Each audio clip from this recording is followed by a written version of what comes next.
Hello and welcome to Student Affairs Live. I'm your host, Tony Doody, and I'm pleased to be joining you from my professional home at Rutgers University. We broadcast on the Higher Ed Live network, and you can tune in to Student Affairs Live along with my brilliant friend and co-host, Heather Shea, Wednesdays at 1 o'clock Eastern Time. In a moment, I'll introduce you to our guests, but we can't do that without first giving a shout out to the sponsors that make Student Affairs Live possible. Higher Ed Live is produced by M. Stoner, a digital-first marketing agency committed to tailored solutions that drive real results. No matter the size of your institution, digital enrollment marketing communication comes with challenges. Wouldn't it be great if there was one tool that could help you navigate all of these challenges? Register for M. Stoner's free webinar, Map It Out, The Path to Better Digital Engagement with Prospects. We're tweeting out a link shortly with the registration link and more details. This broadcast is sponsored by ACPA, College Student Educators International. Support for Student Affairs Live is one of the many ways ACPA provides innovative professional development. Visit myacpa.org to discover additional personal and professional learning opportunities. I also want to take a moment to thank Kate Zulo, who is helping to monitor the PAC channel and forwarding to me your best content and questions from the Twitterverse. So I'd like to start off by having each of the guests briefly describe your role, your background, and also share with us, if you'd like, your best memory about a student center back when you were an undergrad. Let's start with you, Brian. Well, sure. I'm Brian Schermer, and I'm a professor of architecture at the University of Wisconsin-Milwaukee, where I teach building design and a bunch of courses that relate to how people use and respond to their environments.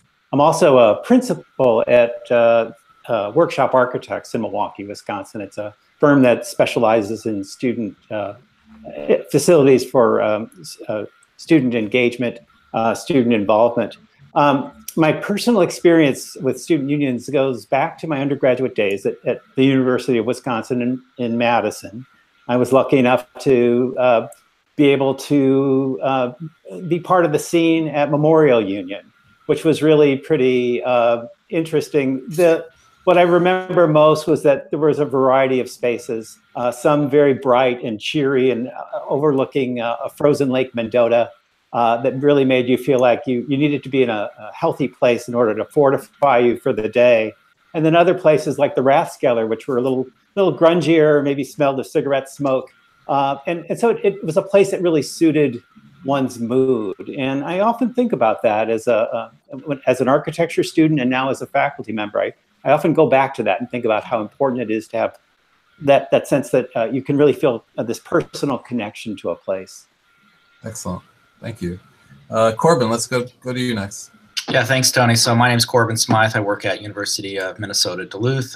Here I'm Associate Vice Chancellor for Student Life. In a former role at UMD, I was Director of our Kirby Student Center.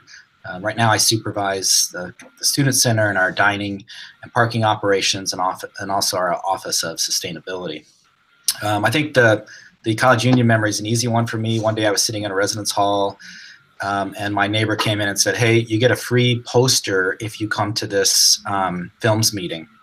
And I was like, anything for a free poster for the residence hall room. Of course, the next thing that happened is I was involved with the committee, and then suddenly I was the director of the films committee and thrust into graduate school, and the rest is history. So my favorite memory is that first moment that got me connected with the college union, and it was just a selfish act to get a free poster for my residence hall room.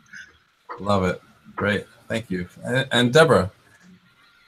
My name is Debra Hammond, and I'm the Executive Director of the University Student Union at California State University, Northridge, where we actually have a 501(c) nonprofit corporation that's actually managed and governed by students.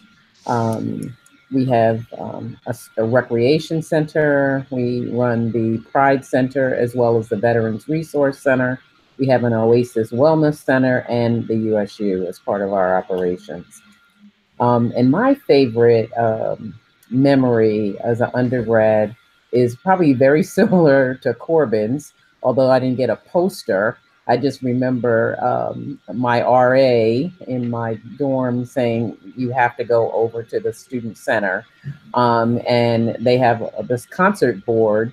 And if you really want to have a voice in what kind of concerts you have, you can be part of this group called Rambling Rose. And that's what we did. And I remember our first concert was Gil Scott-Heron, and that was like a blast from the past. And that was one of my favorite memories. Love it. I have no idea who that group was, but I'm sure they were great. All right, Eve, you're up next. Wonderful. Thanks, Tony. I'm Eve Esch. I'm the director of student centers here at the University of Houston. So there are 3 separate facilities. One is actually underground, built in the 70s, that needs some love. It floods every time it rains. We have one that's a renovated building, that's a 3-year-old renovation, and then a new build. So it's a perfect range of different types of facilities. Prior to coming here to the University of Houston, I was at Ohio State for 16 years. And I started my union journey at the Purdue University. I'm from Indiana. And so my story, I was torn between 2. So I was one of those super involved students. So I spent a lot of time in the basement of the student Stewart Center, which is next to the Purdue Memorial Union. I was the treasurer for several different organizations. So I definitely slept there many a night. But my favorite story, I happened to be walking by the Purdue Memorial Union, and to keep with the theme of free stuff, I had, they were having some sort of giveaway, and somehow I walked in and walked away with a huge tube television. And so that was the prize I won. And fortunately, I only lived 3 blocks away. So me and my big box TV, big winner. But for the record, that TV lasted until I moved down to Texas 2 years ago. So that TV was great. Wow. So thanks, Purdue Memorial Union. You must have been working out. Those things weigh like 100 pounds. All right, Laurie, you're up next. Hi there. I'm Laurie Woodward. I am the director of the Urban Memorial Union at the University of Oregon. I've been here about 5 years and had the great pleasure of renovating and rebuilding the student union and helping to rebuild the student culture that went along with it. My career in student unions started at Hillwood Commons at C.W. Post College many, many years ago. And I try to think of a single experience, and I can't think of one. Back to what Brian talked about, it's the sense of place. From the first time I was there, I felt like I belonged.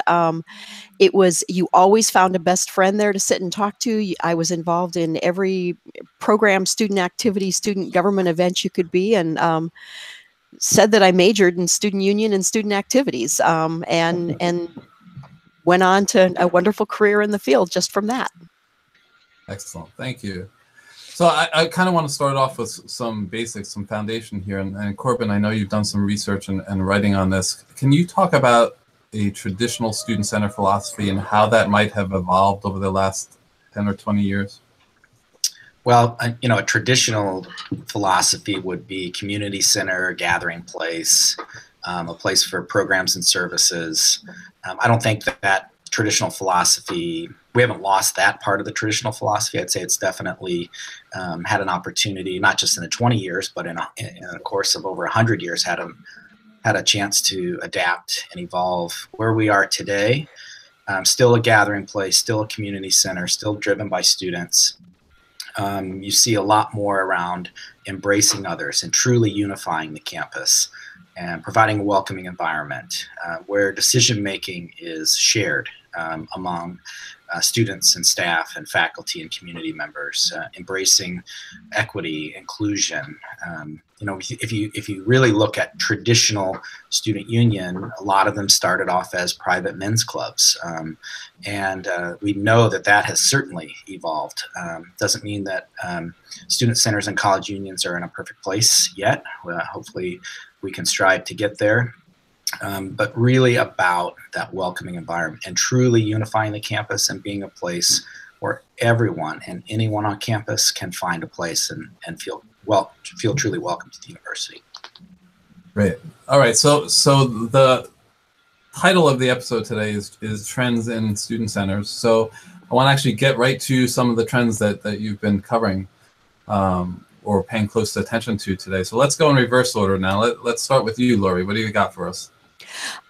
I think just following up on what Corbin said, the reason student unions evolve and change is because we've served as incubators for so many programs and services that have gone on to serve the whole campus, and things start in the student union and maybe end somewhere else. We start by providing a little bit of a child care center and for students that need it, and pretty soon the campus has one. We start providing diversity services for our students, and they go to become part of what's normal on a college campus. I'd say advising and orientation, international students, so many things started that way and continue to grow. But if I were to think about key issues now, I think about food insecurity. I think about students coming from different backgrounds and still needing our support and the things that we provide. I think about financial modeling and training that we're doing with student groups, how we intersect with academics so students start thinking about academics and how they apply to the real world, community engagement. Probably the biggest one right now is the student voice and the new protest era, and helping students to do that and do that right. Cool. All right, Eve, you're up next. All right, so being here in Texas, we and in Houston, a very large city, we have some unique, we'll call them tricky guests, or things coming in, and folks coming into the building that whether it's guns or minors or homeless, itinerant populations. So that has been trying to learn how other student centers or student unions are working to manage that. That has definitely been a trend that has, been a topic of conversation. Certainly, we'll defer to Corbin on the sustainability stuff, but that's also a topic that we've been trying to push here on our campus in a very city that is focused on energy and oil and things that aren't always as sustainable, trying to walk that line and find how we can help educate and provide options for sustainability. So not just environmental, but all of the aspects that falls under the umbrella of sustainability. Great, and we do have a question later on about sustainability. We'll get into some more detail, I hope. Yep. Debra, you're up next. I think some of the things that we've been paying particularly attention to this year really talks about some of the things that Laurie already mentioned about the basic needs of students. Food and housing insecurity seems to be an issue that is constantly on the minds of our students. And because we run the Pride Center and the Veterans Resource Center, those issues are particularly relevant to us and what we do every day. The other things I think relate to social justice, but also that students are seeming to have a much higher level of anxiety about what's going on in the world around them. Students who are DACA and students who are undocumented, who are not DACA, Muslim students. We have lots of students that we have because we're a really diverse campus. And I think the issue of intersectionality is a huge one. Students don't want to have to choose which group they belong to because they have 7 identities and they want to belong to all of them. And we need to be responsive to that. Excellent. And I'm going to ask Kate, who's monitoring the back channel here today, to tweet out a link. We actually had an episode last month called Paying the Price, talking about food and housing insecurities by the author Sarah Goldrick-Robb, for those who'd like to check that out and explore it further. All right, Brian, let's go to you next. No, Brian? Yeah, hi. Sorry, I went out of order. So after listening to at least most of what other folks said, we're hearing that through all of our consulting. It's really an exciting but a challenging time to be involved in the design and planning of student union facilities. It requires a lot of listening and a lot of trying to understand what's happening on the campus itself. Everything that's going on in society is being reflected on campuses, and everything that's being reflected on campuses is happening in student centers. I would say that one trend that both Corbin and Debra and I have been involved with has been involved in assessing the performance of student union facilities. And so one initiative is coming from ACUI, which is really looking at how student unions promote student engagement and learning through a series of in-depth case studies that are trying to uncover exemplary practices. And also in our own work, we're really trying to understand how students are performing and their significance relative to the rest of the campus. So what roles are student unions playing in terms of providing social resources for people to bond and to bridge with people who they might not usually connect with? How are student unions promoting creativity, collaboration, intellectual development? How are unions helping people de-stress and revitalize? And what role are student unions playing in helping students to feel much more connected to the campus? So those are things that we're really interested in, and I think we're finding that great student centers generally score high across all four of those different roles. Excellent. And is that something that we could find on the ACUI link website? We're going to talk about links later, right? But yeah. You can actually find some information about that through workshoparchitects.com, or you can email me at brian@workshoparchitects.com. The ACUI conference, we gave a couple of presentations, and you would be able to download those presentations as well. Excellent. All right, Corbin, what trends you got for us?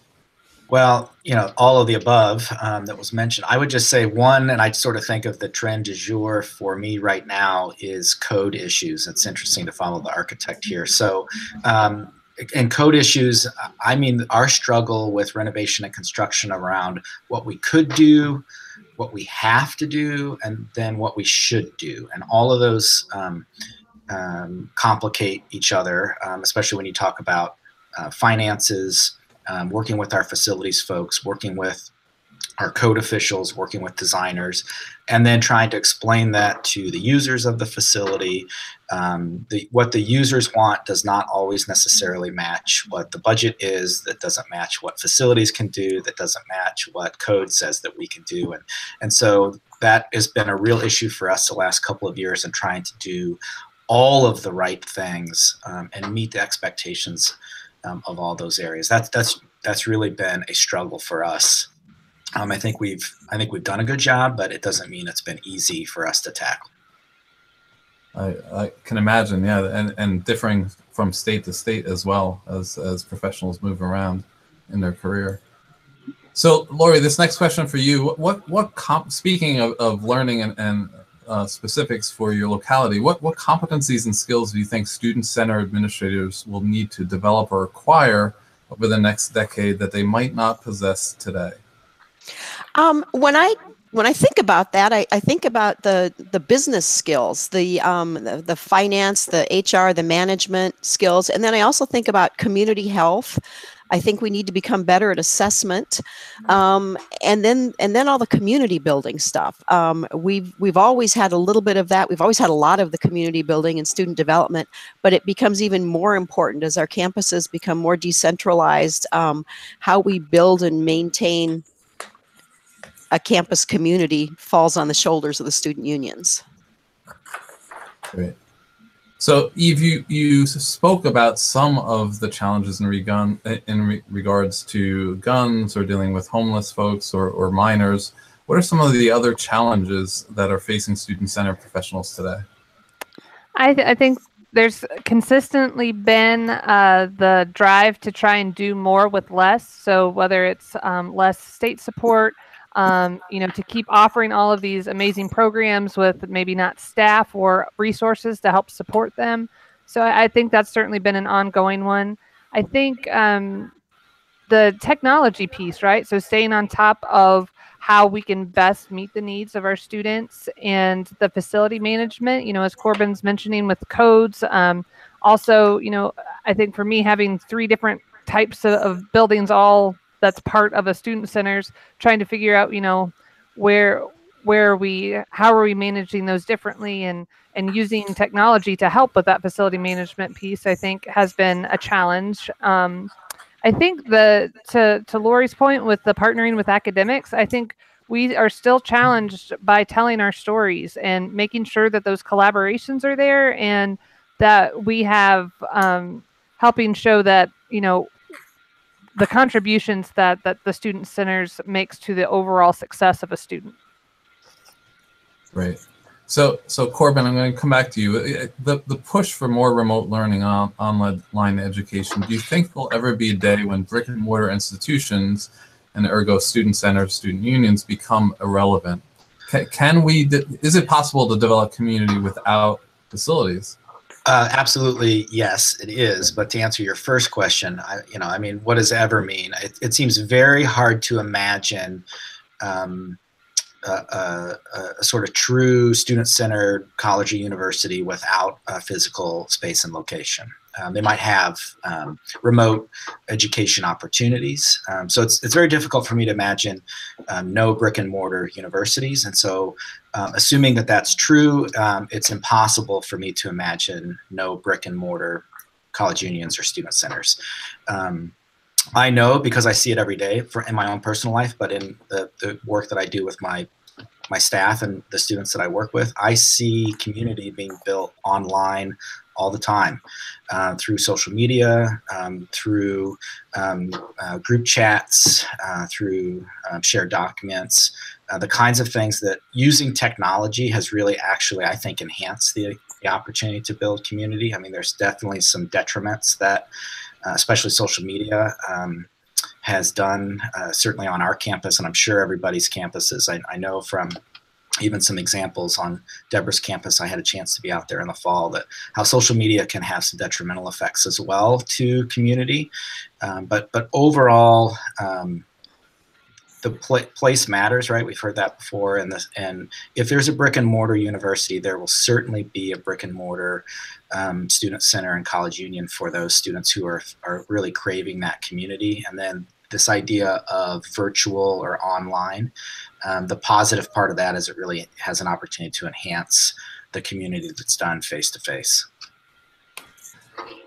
No, I don't know that it belongs in today's topic, but I'm sure it came up at the conference. You see a real rise in esports around the country in regards to colleges. In your opinion, any of you, where do you think that belongs? Where does that fall? Does it fall in the unions, under recreation, under athletics, somewhere else?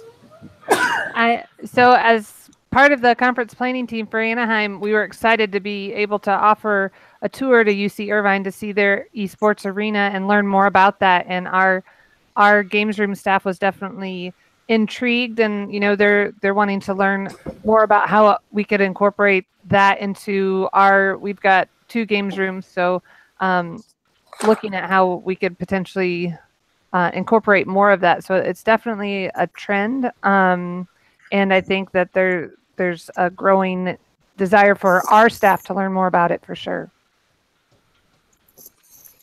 Anyone else want to weigh in on that? Sorry, Tony. So Eve's kind of making my point right there for me, and that you have esports with a physical location, right? So this idea that we can participate with each other remotely, but there's still this desire to come together in a space to participate with others remotely. Right. So Debra, I noticed that with online access, libraries and their large footprints seem to be renovating and retasking to become more, quote, student center like, right? So how should student center professionals be responding to this trend, if at all? I think we should be responding positively. I don't think it's a issue of real concern for us. I think imitation is the greatest form of flattery. We are obviously doing something right that others want to duplicate. And if we can, and ultimately we are all about student success. Everybody on the campus has the same ultimate mission. So if we can build spaces in other facilities on campus that duplicate some of our services, I'm all for that. The one thing that I would add is there are some things that nobody does better than us, and that's the student development side. Actually, that one-on-one mentoring with students, our student employment programs, things that actually make a difference in the lives of students. Those things are not easily duplicated in an academic department in that way, or a student actually in a library facility. So I think if we concentrate on keeping our facilities upgraded so that they're responsive to students' needs and really concentrate on their development, I think we have a winning record. Great. So a related question, and I'll direct this to you, Brian, because I know you've certainly been out to, as part of design for facilities. Yeah. What are some examples, some synergies in regards to co-location between student centers and other departments, health and wellness, counseling, Sure. dining? Sure, there's a lot of that happening. We sometimes call it the student unionification of the campus. More and more academic units and the wellness and rec centers are looking to provide these kinds of places that create their own sense of community. I think Debra's right. Unions or directors, union staff are terrific at it. And on some campus, like at the University of Wisconsin-Madison, the business school asked us to come in and take a look at one of their cafes that was really just not kind of transactional. And we worked with the union staff to look at ways in which that might turn into a resource for creating community. We're working on campuses where there's a testing of ideas of merging student unions and libraries. It's requiring a lot of organizational effort at the administrative organizational level to kind of rethink these sorts of roles and challenge some of those existing organizational silos. It's also health and wellness initiatives are really big right now. At Georgia Institute of Technology, we are working with their new health and well-being group to look at ways in which the student union can really host or house resources for students, because student unions they're part of the fabric of day life. Students come into them, and some student unions have been doing this for decades, and others it's actually sort of brand new. So every campus is different, and they're all sort of responding in different ways. It's exciting, but and requires a lot of engagement at the campus level. I think just to add, there's a couple of things to think about. The whole concept of a third space that is in the media right now, that people need. They need home, they need work, and they need a third space where they feel comfortable. The student union is that for so many students, but there's more students than the student union can handle on any campus. So Debra's right about imitation being the best form of flattery. We need spaces all around campus where students feel like they belong. But I would challenge that none of those spaces will ever match the student union, because we have this wonderful layering of space, program, service, food, student development, student ownership, and it's kind of, there's a richness in all of that that's not found in any of those other spaces. So I think we're teaching others around campus how to create spaces where students belong. So related to that, we got a question on Twitter from Aaron Flynn, who identifies as a college union professional in ACUI Region 5. And they ask, how do student centers unions demonstrate an impact on retention and recruitment to justify the physical center? Like, is there evidence out there or research that shows a correlation between the facility, the union, and retention and recruitment?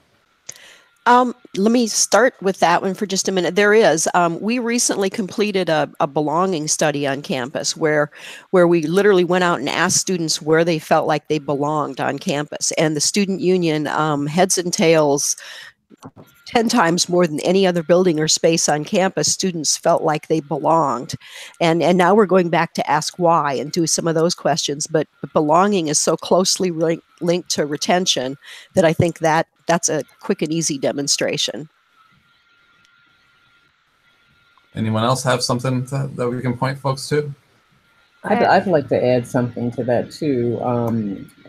Several years ago, NASPA developed a survey related to the development of skills, including customer service, leadership development. How closely do you think the ability to work in a student union increases your connection to your academic program? Does it provide you with transferable skills that you can use later on? And so we've taken that survey and as part of a larger student union survey, and then we just pulled out those pieces just for student employees. And the numbers are staggering in terms of the impact of their college union student employment experience on those developmental skills.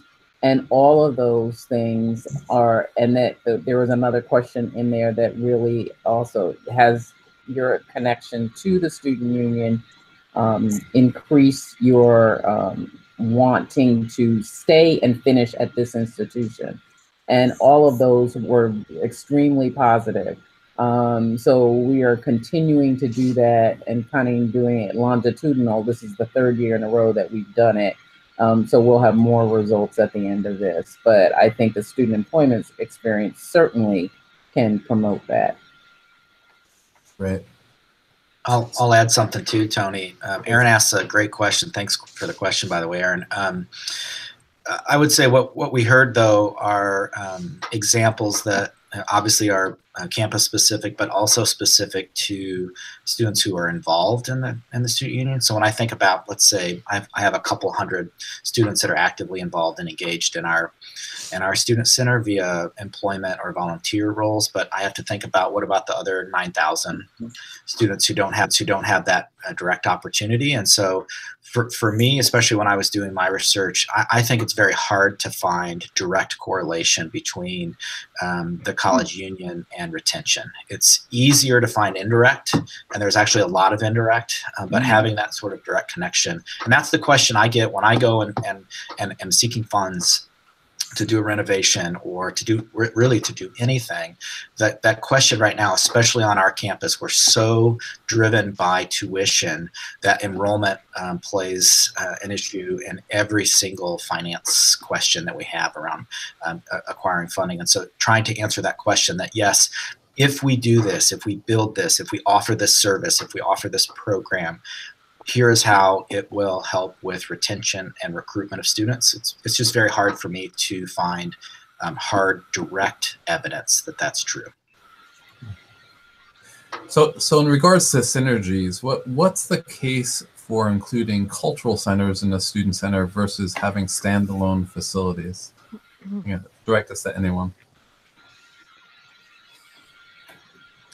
Well, I'll start. I think, we work on campuses where sometimes there are cultural centers that are distinct from the student center, and others where they are much more integral.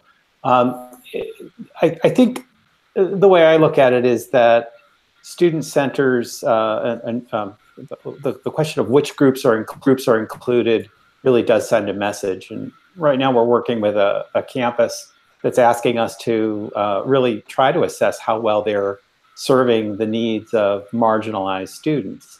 And when there isn't a cultural center, multicultural center, LGBTQIA center on the premises, and if they don't have adequate space elsewhere, it does send a message. So that's one aspect of it. I know that there are other perspectives and other campuses of other histories where having these separate facilities have been very successful and really important. I can add a little bit to that because our students are asking for both. They're asking for cultural centers, and we're starting to build some standalone cultural centers on campus.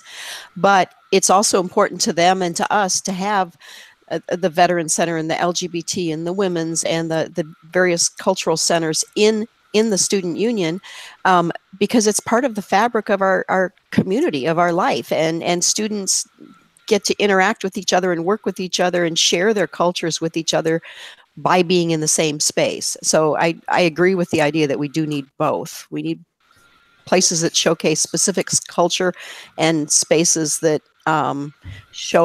that allow students to work together in fun and unique ways. I'd like to add a little bit to that too as well. I think we are kind of looking at a model for a cross-cultural center that would include some of the spaces that we already have, which are the Veterans Resource Center, which is the Pride Center. We have a Dream Center that's not operated by our department, but it's in our building. And the Women's Research and Resource Center has wanted to come into our facility. So we're trying to construct or develop a model that would include all of those, as well as a cross-cultural center. On our campus, we have some standalone houses that are connected to those academic departments. Africana Studies for the Black House, Chicana Studies for Chicano Studies, and for Central American Studies, American Indian Studies, Asian American Studies as well. And our students are saying they want both.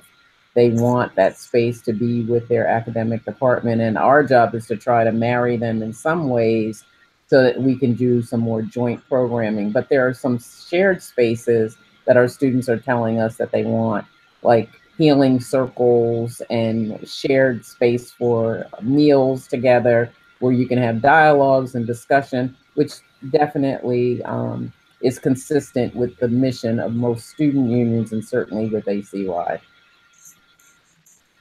Fantastic. So Laura, I'll ask you to take this next question on. We've been talking about assessment. We've been talking about Aaron's question about how we can connect student centers to attention numbers.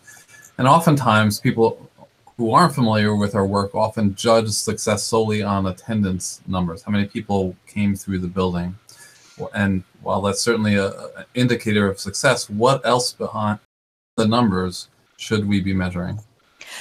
There's so many things. The stickiness of space comes to mind, how long students stay in a space and how comfortable they feel coming back to that space. The types of activities that happen, the support that we receive from alumni and community, the engagement that happens there, the post-graduation studies where students talk about what they remember most about their college experience, how students use the services, how many services they use. All of those things are as important. Apply it to real life. And so many of the examples come from student unions. So it's qualitative and quantitative and historical data all wrapped up together to present a story, a compelling story to the campus. Great. Eve, you touched on this earlier, but can you expand on some of the interesting ways that student union professionals are using technology? Sure. So I think I mentioned it more. It's a trend and a challenge, but it's also an exciting part of the work that we do. So, you know, if we're looking at the challenge of facility management, there's some really amazing things out there right now in regards to technology and being able to use that to help monitor, you know, HVAC systems and how your building is operating and trying to be as efficient as possible. You know, we talked about the e-gaming, you know, how do we, you know, so many bowling centers have been, you know, those numbers have been declining over time. So how are we repurposing that space? And is that, you know, where some of the e-gaming comes in? I know my team is really excited about this hyper bowl concept that is coming out. So it's making, it's a new way to bowl with existing lanes that's more video game like. So there's definitely some exciting trends there. I definitely like, as a resource, where I get a lot of my information is through ACUI, the Association of College Unions International. They periodically have technology showcases and things like that. So they've got some great resources that I've used along with forums, and just, reaching out to other members to try and find out, we have this issue, how are you managing it? So that's why I've learned about inventory tracking systems and incorporating, all of the different softwares that we use to manage our events. So it's certainly staying on top of all of that and having that professional network and support. Those two things for me have really gone hand in hand. So Debra, technology certainly helps define the current generation of students. What are some other differences that today's students, how do they distinguish themselves from students from, again, 10 years ago? And what are they complaining about? You're on the front line. What are they complaining about, and what are they most excited about? If I think about this question, I think some of the things about our new Generation Z students are they want what they want when they want it, and it's immediate. They don't want to be told, let me wait and let me go get an answer from somebody else. So I think we have to be much more responsive, which means we have to train our employees to be able to handle situations and come up with answers, and give them a little bit of flexibility to do so. I also think that in general, they want rationale for decision making. We cannot just say, because that's what the policy says. They don't want to hear that. Well, we didn't even want to hear that, to be honest. But I think our students are much more, and if they find value in what you said, then they'll go with that answer. And if they don't, they're going to challenge you. And I think we have had to become more thick-skinned and develop a deeper sense of listening in terms of what the students want. We've done a lot more focus groups. We bring in lots more students to even navigate our website. Does this make sense? Is this intuitive? Because we may not be from the same generation the students are, and we need to be responsive to that. So in terms of complaints, I think it's really about what the rules are and why can't I have this? So if we can make those changes, and some of them, if we actually listen, they probably do need to be changed. So if we can really do that and, really involve, because we have a board of directors at our particular union, and that makes it a little bit easier because the board are primarily students. So they will have the same perspective as other students, and it makes it easier to come up with new initiatives or, for instance, we had the first gender inclusive restrooms on campus that were floor to ceiling. Everybody uses them.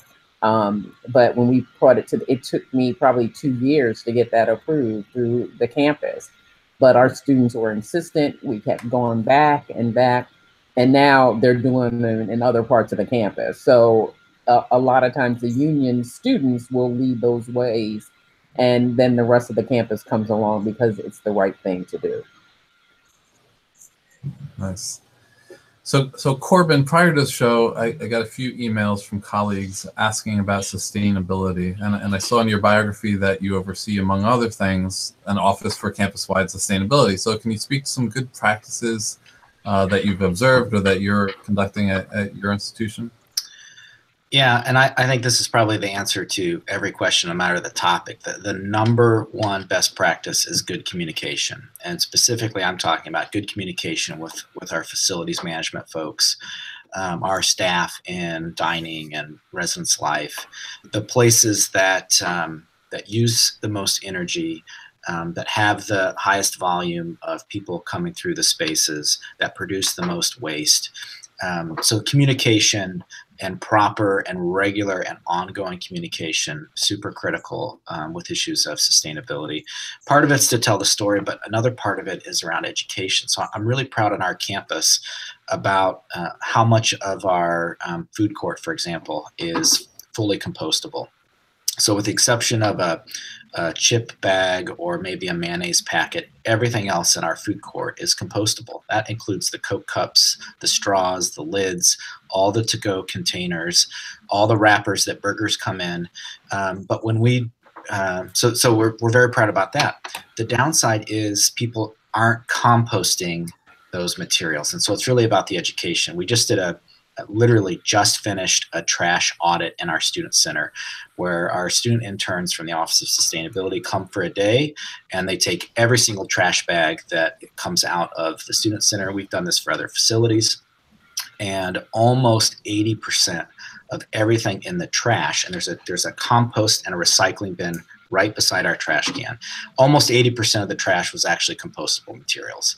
And so it really comes down to educating and communicating. We've gotten really good with normalizing across campus trash bags, trash containers, recycling bags, composting, so that at least from a communication standpoint or from a visual standpoint, people are understanding and can see things the same way. Another really important thing that, and technology has gotten us here a little bit easier and a little bit cheaper now, is individual metering of not just buildings, but even equipment or spaces in buildings. So I'm talking about utility metering. So volume of water, volume of sewer, volume of electricity and gas if you have it, or steam or hot water, so that you can really get a feeling for what are the peak points.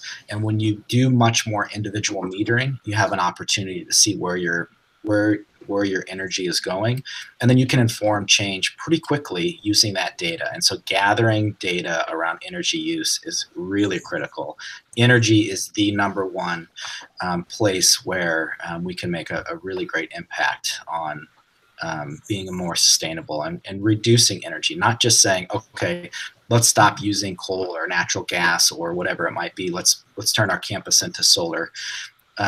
The first step really is just getting a grasp of how are we using energy, and are there sort of practices we can put in place to help reduce that right away.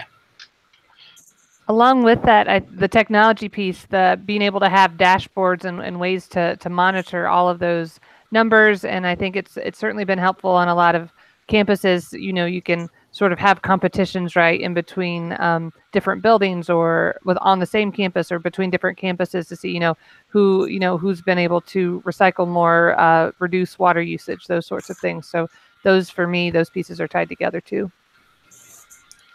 And I would add that I think a trend perhaps for new construction and renovation is going to be more toward not just LEED certification and an emphasis on, let's say, energy usage and waste management, but there's a group called the International Well Building Institute, which has its own standards, which is, I think, is more holistic. It's looking at environmental impact, but also issues related to personal health, mental health, how the sort of community well-being is established. So a much broader perspective that I think really meshes well with the student union mission. Probably the last thing when you think about sustainability is transportation and how students get to and from our spaces. Our student government just worked with the city of Eugene to implement a bike share program, both on campus and in the community. And that combined with shuttle services and well-lighted paths and thinking about how people get to and from our spaces. Brian, I know you could probably do an entire show on this topic, but could you briefly share some considerations and design strategies when it comes to accommodating students with disabilities? Sure. So, there's kind of an approach that's, or practices that have been established through the Americans with Disabilities Act and other, regulatory restrictions But it's really important to connect with the people on campus who represent the Office on Disability, to work with students who have their own specific disabilities. What you find is that there's a kind of a generic approach, but then there's the actual specific circumstance. So it's possible to be on a campus where you realize that the accessible route tends to divert people away from where the real action is. And so that's something where you sort of meet the guideline, but it's really missing the point about, you know, trying to get people to places where they can really engage. There's a whole range beyond the sort of mobility impairments, people with visual impairments in the way that they navigate spaces, and there's a great deal of subtlety around let's say the sonic environment and how that helps them navigate. We're hearing a lot about students with cognitive disabilities and that their effect on wayfinding, or that people having issues just sort of wanting to have more alternative places where they can retreat, where they're not always on display or, you know, on stage. Stress is something that it's sort of inherent maybe in college life, and there have been studies that have looked at just how widespread that is on campuses. So it's really important for campuses to not think of it just as a disability, but as something that can help everyone. Having access to nature, having places to unwind, to chill, to relax is really important. So there's a whole range of issues, and you're right, we could do a whole session on that. If I could, a very specific example of what Brian was saying was experienced here at the University of Houston when designing our renovation, in that we had originally planned our Veteran Services office to be near the games room, but then we realized that there was some concern just due to that noise, right? The constant like the ball hitting the pins and the resetting, like there's a lot of noise that goes with that. And if, you know, we have concerns for some of our veteran students who may be experiencing some PTSD. So physically relocating that as part of our planning process is an example of how that needs to come into all aspects of the work that we do. Wow, that's a great catch. Now, Laurie, this next one to you. Student centers, we know, are often looked to provide late night and weekend programming options. What are some strategies and ideas to encourage students to attend? Well, you know, that's the never-ending question, because we want to be a 24-hour space, or at least an 18-hour space for students. But we've come up with a kind of a variety of offerings. You can't just offer one program or service. You've got to offer late-night food. There's got to be really good transportation and lighting to get to and from the space. The students have got to feel safe, and they've got to feel like they belong. And some programming, but not over-programmed. You can't just have a band. You've got to have a band and a movie and maybe a football game on TV. So a variety of things so students can come in, see and be seen, work, play. It's got to be a multiple stimuli, I guess, all at the same time.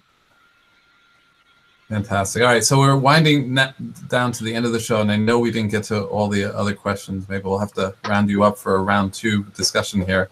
But I would like to start or finish the conversation by asking you to share some resources with the audience that'll help them continue to learn about and explore some of the topics explored in today's show. And Corbin, I know you've got to go. So would you mind starting us off? Well, it doesn't exist yet, but it will soon. I would say one of the #1 resources is actually a research project that a number of us are involved with through ACUI and through Indiana University. And so Brian talked a little bit about it. The research around college unions is really emerging. There was kind of a heyday of it in the 60s and 70s, and it kind of disappeared a little bit. We know from our colleagues in residence life and recreational sports that that real true research around their areas can really benefit, helps tell the story. And so look for some really emerging research around college unions that's going to come out of this work that we're doing in ACUI. Another just general great resource now are our design and consultant and architecture firms. They really, the ones that get it, really understand, and they're the ones that are also helping do the research in this field because they have the expertise.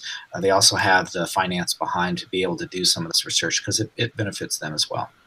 Fantastic. All right, Corbin, I know you got to run. Thanks for joining us today. My pleasure. Thank you, everybody. Bye, Corbin. Bye, Corbin.